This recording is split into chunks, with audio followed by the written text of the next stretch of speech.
Good day, everybody. Welcome back to the channel. If you've come looking for Lego, Fun Hole, Mork, Mold King, Nifeliz, any of the alternative brands, you came to the right place because that's what we do. And everything we buy here, we buy ourselves. These are good, unbiased reviews, so maybe help us out by hitting that subscribe button, and that's all we ask. Today, got something a little bit different.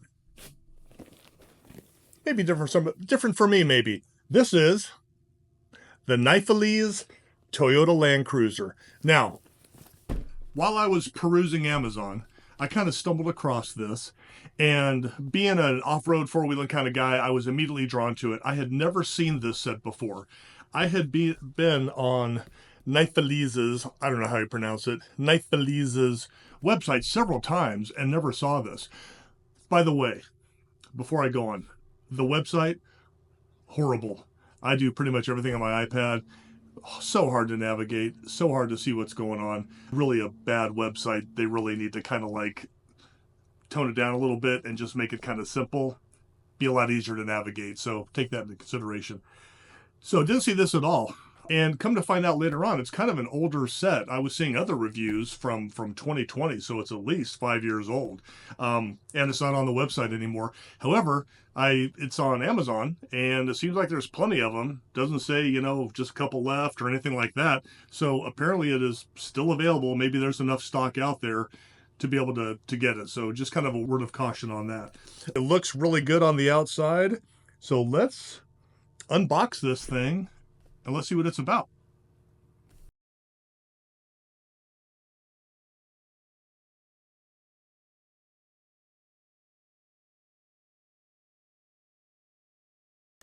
So in here, obviously we have the nice instruction book.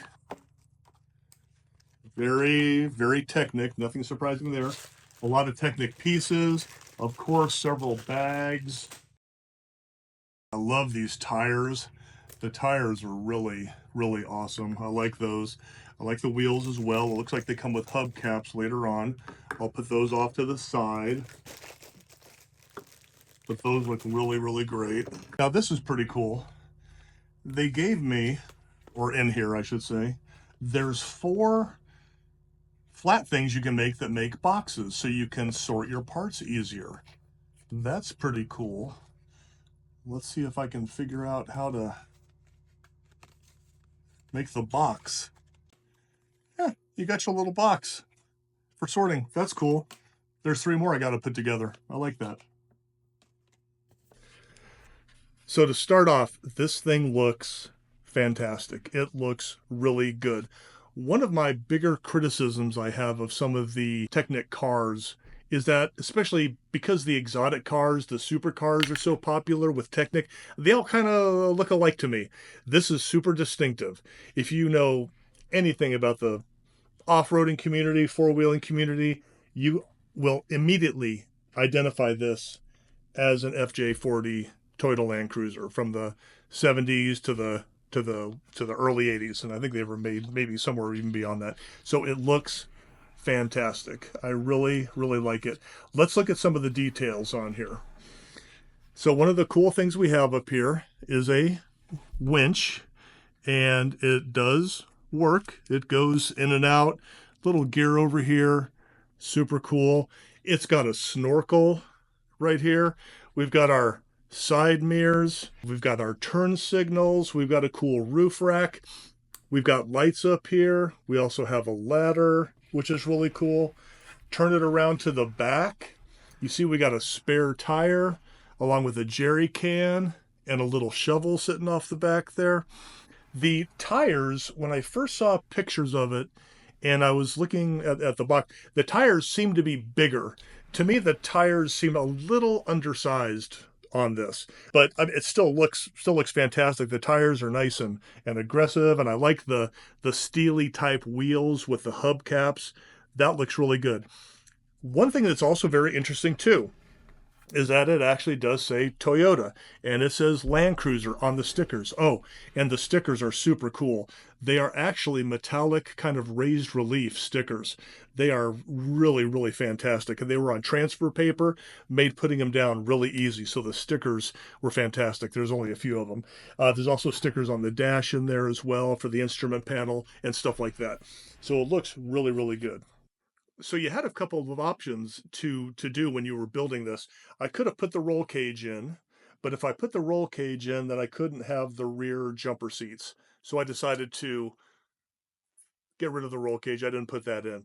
The hardtop, I'm not going to take it off. You should be seeing an image right now of what it looks like without the top on.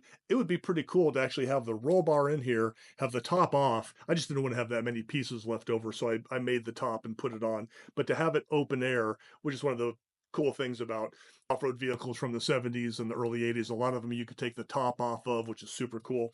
But this looks really good. I love the roof rack on here. It's very good. So we have determined that looks wise, it looks fantastic.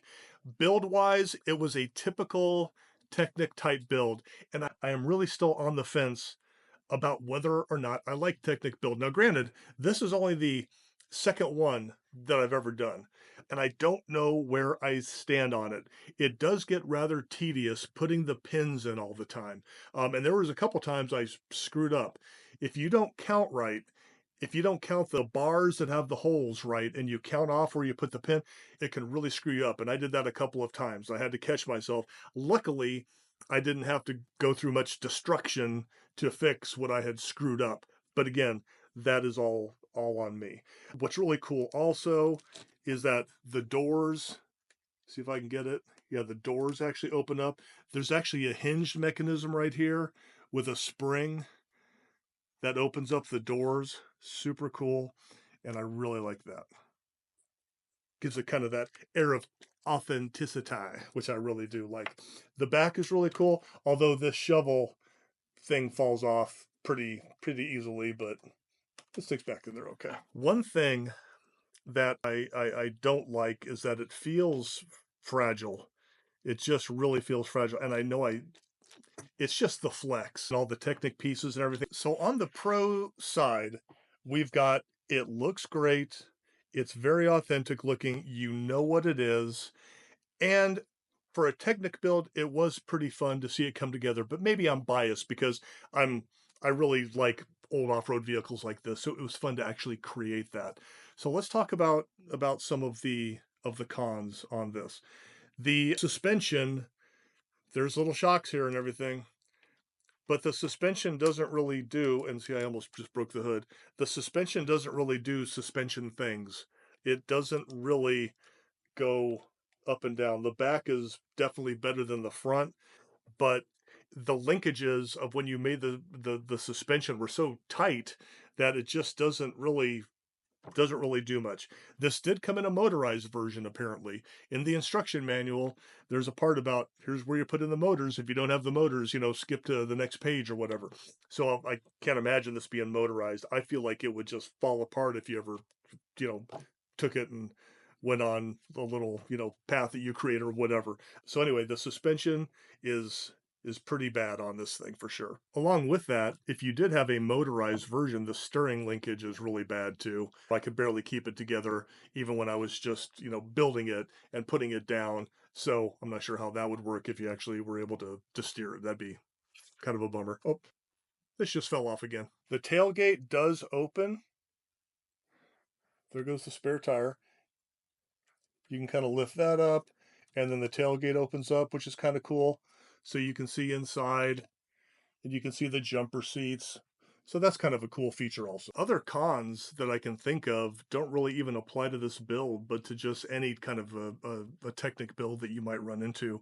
Again, this is only my second one. The instructions were excellent. You never had to put together too many elements at one time, so it meant that keeping track of all those little pins and everything was pretty easy. So I can't complain about that. Nifeliz did a good job with their instruction manual for sure. Also inside here, in the early part of the build, you actually put together the transmission, and there is a little shift lever in there. You should be seeing a video of it working right here. So this transmission kind of you build it in a block basically, but it literally does shift the gears, which is super cool. Again, not necessary if it's just a static display model like this one is going to be, but if you did end up motorizing it and scooting it across the carpet, I think that would come in handy. Makes it either a low range so it can crawl or a high range so you can go a little bit faster. So that's a pretty cool thing to have. One thing that I think that's kind of funny about this is that this is definitely not US spec because it's right-hand drive, so would have been somewhere else around the world. I think that's kind of cool too. So ultimately, if you like Technic, you like Toyotas, or you like or a part of the off-roading community, this would be a great build. So it would make a great gift for anybody who falls in that category, Toyota lover, FJ40 lover, whatever. So yeah, pretty cool set. I'm looking forward to looking at it when I display it. Everything you see here, we pay for ourselves. We review it. We're unbiased. So the best thing you could do to help us out for free would be to hit that subscribe button, maybe hit a like, hit a comment. Are you into Technic? What other kind of stuff do you like? Maybe make a suggest. If you want, go ahead and leave a suggestion on a set that you'd like to see us build. If we can afford it, we'll try it out. All right. All right. See you next time. Thanks. Bye.